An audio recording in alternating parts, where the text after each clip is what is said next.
नमस्कार मित्रांनो, आज दिनांक 29 फेब्रुवारी 2024, 4 वर्षातून येणारी तारीख. नक्कीच आजच्या दिवसामध्ये आपण जे ठरवतो ते 4 वर्षासाठी ऍप्लिकेबल असावं, किमान असं मला वाटतं. आज आपण ठरवूया देशाला विकसित राष्ट्र करण्याची पहिली पायरी म्हणजे पुढच्या 29 फेब्रुवारी 2028 पूर्वी देशाला आता जो भारत देश हा टॉप 5च्या इकॉनॉमी मध्ये आहे ती टॉप 3 मध्ये आणण्यासाठी माझा मध्यमवर्गीय मित्र हा सिंहाचा वाटा उचलेल, खारीचा नव्हे. बर, सगळ्यात महत्वाची गोष्ट जी आपल्याला काल अथवा परवाच्या व्हिडिओ पर्यंत बोलताना शेअर बाजाराशी निगडीत बरीच चर्चा झाली आणि जी चर्चा आपल्या सगळ्यांच्यासाठी आवश्यक आहे ती म्हणजे विकसित राष्ट्र म्हणजे काय.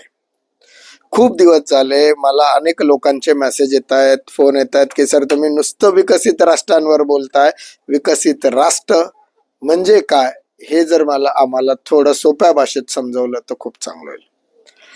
विकसित राष्ट्राचा GDP कसा असतो यावर जर तुम्ही बोलले तर खूप चांगलं होईल. GDP दरडोई उत्पन्नातलं कुणाचं स्टेक किती असावं यावर तुम्ही बोलले तर बरं होईल. त्याच्यातले काही मुद्दे मी तुमच्या समोर मांडतो. सगळ्यात पहिले, विकसित राष्ट्राच्या GDP मध्ये सेवा उद्योगाचा हिस्सा हा सगळ्यात कमी असतो, तर मॅन्युफॅक्चरिंग इंडस्ट्रीचा हिस्सा, शेतीचा हिस्सा, रॉ मटेरियल मॅन्युफॅक्चरर्सचा हिस्सा हा जास्त असतो.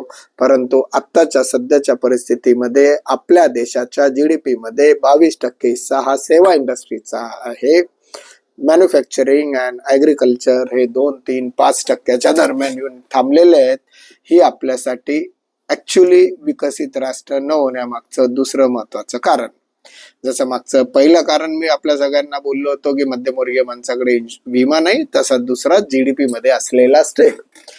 लक्षात घ्या, शेती प्रधान देश असताना आपण म्हणावं तसं शेतीत उत्पन्न घेत नाही, हा खूप वाईट गोष्ट आहे.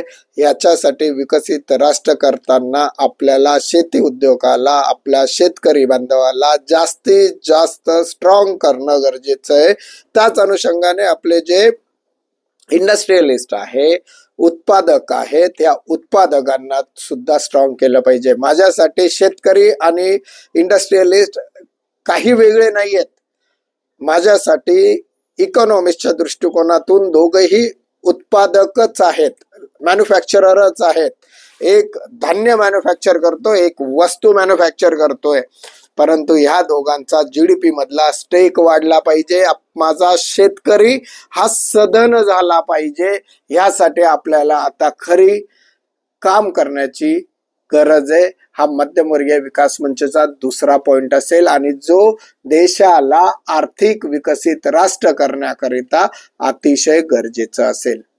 लक्षात घ्या, आर्थिक विकसित देशामध्ये मॅन्युफॅक्चरिंगचा स्टेक जसा जास्त असतो त्या पद्धतीमध्ये देशाकडे उपलब्ध साधन सामुग्री, आर्थिक सामुग्री, विदेशी चलन याचा सफिशियंट साठा, म्हणजे ज्याला आपण म्हणू की आपल्याला पाहिजे असल्यापेक्षा जास्त साठा तिथं असतो.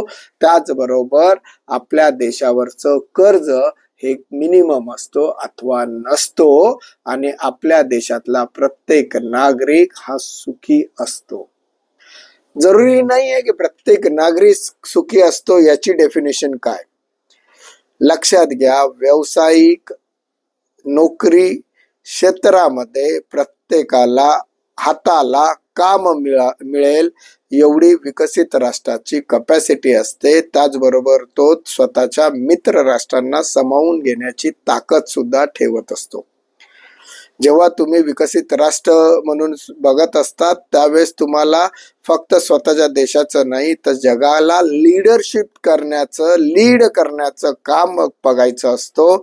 आणि त्यावेळेस तुम्ही मित्र राष्ट्र अथवा जगाच्या आपल्या जे जगातले बसरलेले भाऊबंद आहेत, ज्याला आपण जिओ पॉलिटिकल सिच्युएशन म्हणतो, त्या जिओ पॉलिटिकल सिच्युएशनचा पण अंदाज आपल्याला घ्यायचा असतो. आपल्या देशाला विकसित होण्यासाठी एक लक्षात घ्या, सगळ्यात महत्वाचं आहे आपल्या देशाचं मॅन्युफॅक्चरिंग वाढवलं पाहिजे.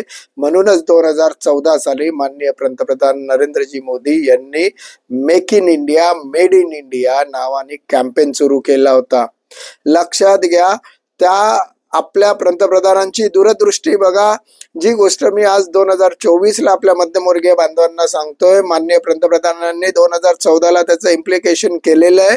परंतु त्या इम्प्लिकेशनच्या आधारे मुद्रा लोन जे आपल्याला डिस्बर्स होतोय ते किती प्रमाणात होतोय ह्यावर आपण बघितलं पाहिजे. मध्यमवर्गीय लोकांनी जाग होऊन आपण इंडस्ट्रियलिस्ट कसं होऊ, आपण मॅन्युफॅक्चरर कसं होऊ हे बघितलं पाहिजे. 2014 ते 19 made in India, make in India केल्यानंतर देखील 2014 ला केल्यानंतर 2019 ला माननीय पंतप्रधानांनी लोकल से वोकल नावाची कन्सेप्ट लॉन्च केली होती. ज्या छोट्या बचत गटातल्या महिला आहेत त्या महिलांनी जास्तीत जास्त व्यवसाय करून देशाच्या उत्पन्नात हातभार लावावा की जेणेकरून मॅन्युफॅक्चरिंग मधला GDP वाढावा, हा त्याच्या मागचा उद्देश होता. लक्षात घ्या मित्रांनो, आपला मध्यमवर्गीय व्यक्ती हाच मध्यमवर्गीय व्यक्ती, आता मी व्यक्तीच्या ऐवजी मी पुरुष आणि महिला असं म्हणेल, मध्यमवर्गीय महिला ज्या वेळेस रस्त्यावर येईल, ज्या वेळेस ती आपल्या GDP मध्ये कॉन्ट्रीब्युशन करेल, ती व्यावसायिक होईल, जी मॅन्युफॅक्चरर होईल, त्याच वेळेस देशाचं उत्पन्न देखील वाढेल, देशाचा GDP वाढेल, देशाचं मॅन्युफॅक्चरिंग मधलं कॉन्ट्रीब्युशन वाढेल. आज अनफॉर्च्युनेटली आपल्याला जेवढी गरज आहे तेवढं उत्पादन आपल्याकडे होत नसल्यामुळे आपल्याला इम्पोर्ट करावं लागतो. कुठल्या सेक्टरमध्ये पैसा इन्व्हेस्ट करावा हा जो व्हिडिओ मी उद्या परवा मध्ये नंतर करणार आहे, त्याच्या मागचं कारण हेच आहे की आधी आपल्या देशातल्या आपल्या मध्यमवर्गीय बांधवाला हे समजावं की आपण जे करतोय, आपण जे उपभोगतोय त्याच्यातल्या किती वस्तू भारतात तयार झालेल्या आणि किती बाहेरून आणलेल्या आहेत ह्याचा विचार करा. अनेक लोक मला विचारतात की सर, देश जर make in India, made in India, local say vocal असं म्हणत असतो, दुसऱ्या बाजूला आपण चायनाच्या वस्तू का आणतो? लक्षात घ्या, चायनाच्या वस्तू आपल्याला आणाव्या लागतात कारण की आपल्या गरजा पूर्ण होत नाहीत. आपल्याकडे तयार झालेल्या वस्तू एवढ्या सफिशियंट नाहीत की त्या प्रत्येक भारतीयाला 145 कोटी भारतीयांना पुरू शकतील. म्हणून आपल्याला चायनाकडनं अथवा दुसऱ्या देशाकडनं काही वस्तू इम्पोर्ट कराव्या लागतात. का?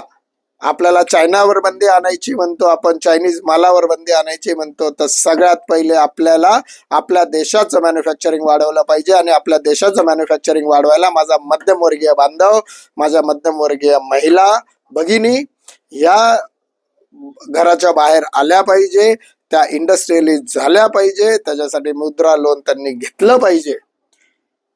यासाठी तुम्हाला काही अडचण आली, मला संपर्क करा, मी आपणास मदत करायला नेहमी तत्पर आहे.